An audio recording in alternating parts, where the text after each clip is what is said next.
What is George Knapp's secret project? We have that and a lot more to talk about today, so get in here. This is Jack with Cosmic Road. I talk about UFOs and the paranormal.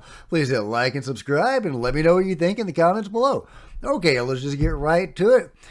This is a wrap-up by David Haith with some quotes from George Knapp from the recent episode of Weaponized, which looks like it will be the final one of the season.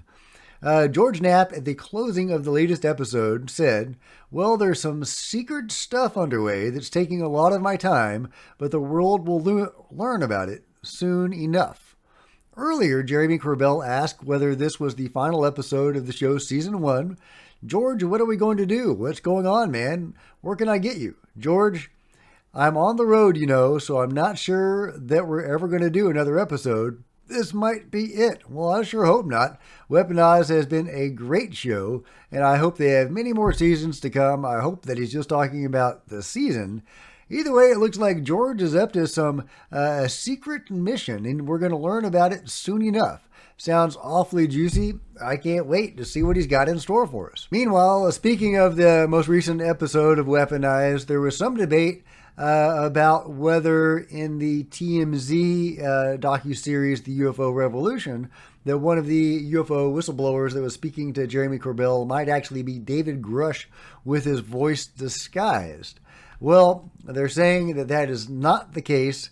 Anonymous U.S. intelligence official's voice was not distorted or changed during post-production. So yeah, and there's the clip from Weaponized talking about that, and I'll let you watch the full episode of Weaponized at your leisure. But yeah, so that wasn't David Grusch on the UFO Revolution. Meanwhile, check this out. Human activities, artifacts from 55,000 years ago found in southwest China's Guizhou. A scientific breakthrough has been achieved in the archaeological excavation of the Chaodong site in Pudong County, southwest China's Guizhou province. I should really get my Chinese wife to read this. Pushing the history of human activity in the area back to 55,000 years ago, according to a report by China News Service. According to the report, researchers have discovered new layers beneath the previously excavated strata after 2 years of excavations. Preliminary assessments suggest that the earliest human activities at the site date approximately 55,000 years ago, continuing on until 8,000 years ago, with the most intensive human activities occurring around 12,000 years ago. So I'm just super fascinated by ancient peoples and epochs or epochs of human civilization. And, was there any sort of high civilization in China back in the day? Hopefully, future archaeology into this site and others will uncover some really interesting enigmas about the peoples of the time. I love to see that ancient culture brought to light. Meanwhile, there's a new UFO video making the rounds, a black glass UFO filmed by a military contractor. The silent 10-foot sphere was spotted near El Mirage Airfield in California in 2020. There was no sign of propulsion. There was no noise. It was just sitting there. Oh, okay. Let's check it out. Check it out. Look at that cool, I guess that's a spherical UFO. And this is released by the Daily Mail. Now, I mean, obviously CGI is really good. It's all about the provenance these days. But military contractor, could be credible. Could be credible. Released by the Daily Mail. Who knows? Who knows? But it looks pretty cool. I like it. Just kind of hanging out there in the sky, taking in the view of the cactus. Got some good cactus out there. And he's just driving along. I don't know. I might actually get out and stop the car and walk over there. I don't know. Is that walkable? See a fence. What's it hovering over? Oh, let's see. Okay. Oh, it's zipping off. No, it's just the rotation of the car, or just the camera. All right. Very cool. Very cool. I like it. I think that's probably a solid sighting of a anomalous craft. But let me know what you guys think. Meanwhile, this has been making the rounds. I am really reluctantly covering this, but I guess it's newsworthy, even if it's disinformation. This was put out there by Richard Doty, who I had the experience of meeting the other day on Thomas Fessler's Disclosure Tonight. I'd never actually met Richard Doty before or talked to him. We had a brief exchange. I don't know what to think about Richard Doty. I really don't. Talking to him, he seemed very genuine. But he is actually a disinformation agent. So, or was. Is he or was he? I don't know. But he was posting this, or sharing this, that he claims was what they talked about at the skiff. Confirmed that the U.S. government has recovered, NHI, both physical specimens from crash sites within and outside the United States. The U.S. government's first involvement with NHI was in the late 1940s. There is strong evidence that the recovered NHI came from other civilizations outside our solar system. And I'm not sure about that because Anna Polina Luna, after coming out of the skiff with the David Grusch material, was talking about interdimensional beings. So I'm not sure. That's very far outside of our solar system, so not technically incorrect. The recovered NHI technology varies from one NHI to another. There are at least 5 entirely different technologies. The biologics are also different. All recovered NHI species are extremely different from human biologics. Humans have been killed and injured from NHI biologics and technologies. So, I'm not seeing any huge red flags there about any obvious untruths. I'm not sure if that's actually what they discussed at the skiff or not. But this is a story that's been making the rounds. It's definitely newsworthy, whether it's a piece of disinformation or not. Let me know what you guys think. Meanwhile, another story that I'm reluctant to cover, but I guess it is newsworthy and possibly important. The Dark Journalist put out this supposed email from David Grusch. And in this email, David apparently is throwing shade at Chris Mellon and Lou Elizondo. Now, I stopped watching The Dark Journalist because he continued throwing shade at Chris Mellon and Lou Elizondo.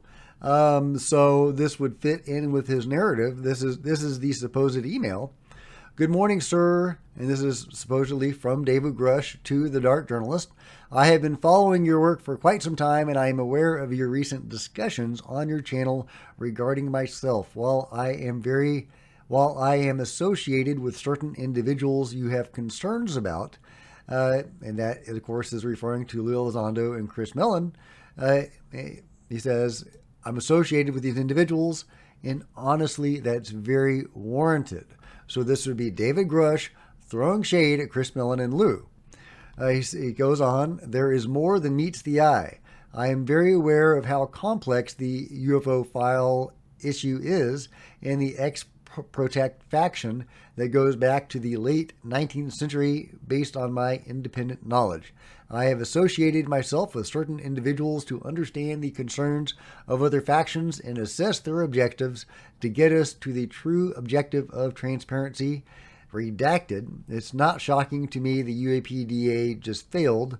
Redacted. You have every right to be skeptical of me since I am a former intelligence officer. I do understand your initial misgivings. I can assure you I am not part of a PSYOP, witting or unwitting, and would like the opportunity to address your concerns. Regards, Dave Grusch. So is that actually from Dave? Well, not so fast. This is from The One. He says, so I ran the alleged David Grusch email here through Flint Systems AI plagiarism checker. The email was compared against 2 documents that we can most probably state were authored by Grusch himself. One, David Grusch's resume. 2. David Grusch's opening statement for the July 2023 HOC hearing. Results based on the documents you uploaded for this analysis, our findings are only within a 25% to 30% level of certainty that the submission was authored by David Grusch. The reference author, thus we find the authorship very unlikely. So that's according to the one, and here is the report itself. We find the authorship very unlikely. So is the dark journalist pushing disinformation designed to discredit Lou Elizondo and Chris Mellon? Is somebody feeding him that information? Because it's entirely likely that he didn't cook that up himself, but he just ran with it because he was given this information or this email. Very possible, and I'm not trying to throw shade at anybody, but if it's important to know who our truth tellers are, right? So if Dave Grusch was attacking Lou Elizondo and Chris Mellon, and if he had information they were dishonest, as that email would seem to indicate, then that would be important information, right? On the other hand, if the dark journalist is pushing a false narrative against Lou and Chris, then that's useful information for us to have as well. And again, it may not be anything that he intentionally did, and I'm really not trying to throw shade, and that's why I did not really want to cover this story. But it is important to know who the truth tellers in this field are, and can we trust Chris and Lou? I think we can trust Chris and Lou. We wouldn't be where we are today with the UFO disclosure that's going on without both of those guys in our corner. And that's my take. But let me know what you guys think in the comments below. Meanwhile, does Space Force have interstellar vehicles? Well, Linda Moulton Howe was talking about that back in December 6, 2023. And Raz, a viewer on the channel, very kindly retweeted this to me. And I think this is really interesting in light of the Jon Stewart information about Lockheed Martin having their own UFO. I mean, of course, they've got their own UFO. I've covered multiple times in the past about how private contractors seem to have their own UFOs going back for many decades, and how the control group has their own UFOs. So it would make perfect sense for the Space Force to have their own UFOs, right? I mean, we know that the government and the control group have UFOs. I don't know how into all of that the Space Force is. Part of me would like to believe that it's a new organization, and thus it hasn't had time to be co-opted into all of the madness of the control group. But who knows, maybe it was deliberately created with this in mind, to have this interstellar function. If they've got their own UFOs, they're probably using them, right? It is called Space Force, so maybe they're going into space. So I just wanted to pose that question to you. Now that it's looking more and more likely that, we have our own UFOs, do you think that Space Force has their own UFOs? And do you think they are going into space with those UFOs? Oh, and check this out. This was actually posted by Stephen Greenstreet. As reluctant as I am to share anything posted by Stephen Greenstreet, this is actually pretty cool. Of course, he's probably using this to debunk UFOs, but that's all right. It's really groovy. Check it out. Check it out. An invisibility shield. That's wild. Love it. That's crazy. And of course, Stephen Greenstreet says, imagine the multi-billion-dollar version of that, as a possible explanation for, squid UFOs and things, vanishing and stuff like that. But that's all fine. I'm sure that stuff probably exists. They probably have much fancier versions of that in, cloaking technology. They probably, that's caveman stuff compared to what they actually have. But that's still pretty cool. Check that out. That guy's gone. He's vanished. He's vanished, guys. Where'd he go? Yep. There he goes.